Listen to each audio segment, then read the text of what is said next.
Hey, everybody. Great to be back with you today. I'm Shannyn Lee, the managing director at Win Without Pitching.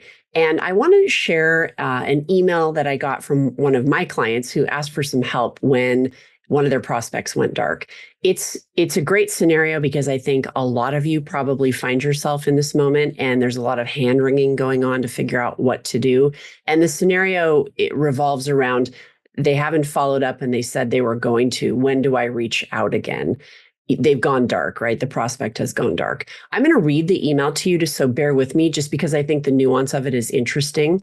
So here's the email. We have a prospective client that we've been talking with since February.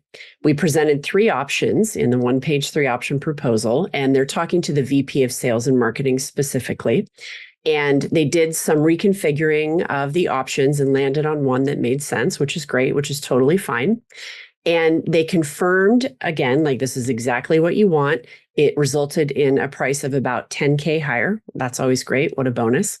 And then the prospect told my client, the agency, that all the senior leaders were going to be meeting and they were going to be talking about the next 6 months, right? And determine budgets for Q3 and Q4. And that meeting was going to happen the following day.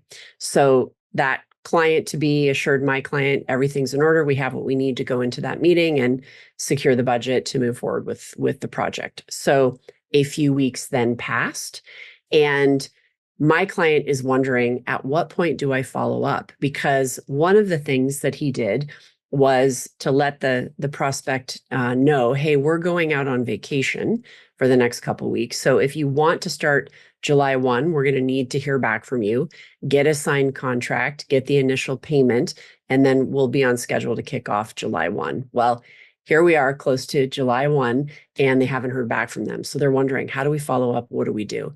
What I want you to do in these moments is just clear all the noise from your head. These potential clients that you're talking to have a lot going on. They're not always playing games. They're not always dragging their feet. Sometimes they're just up against it as well on their side of the equation. But I think what you want to remember is, what are the facts? The facts were, you had an agreed upon option, and you knew that they were going to be meeting the following day to talk about budget for Q3 and Q4.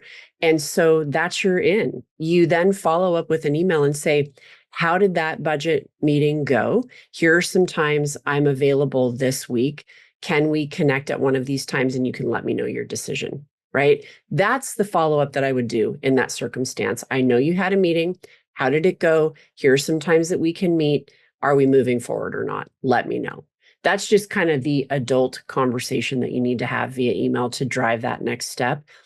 Don't worry about anything else. Don't worry about, am I wording the email perfectly? Am I turning into a vendor by following up? You need to know. You need to figure out what's going on.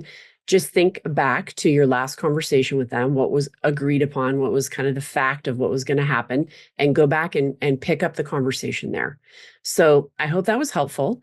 Let me know what you think. Certainly feel free to submit any questions our way. You can reach me at Shannyn, SHANNYN, at winwithoutpitching.com, or you can also do the Ask Me Anything right on our YouTube channel and submit your question that way. It lands in my inbox.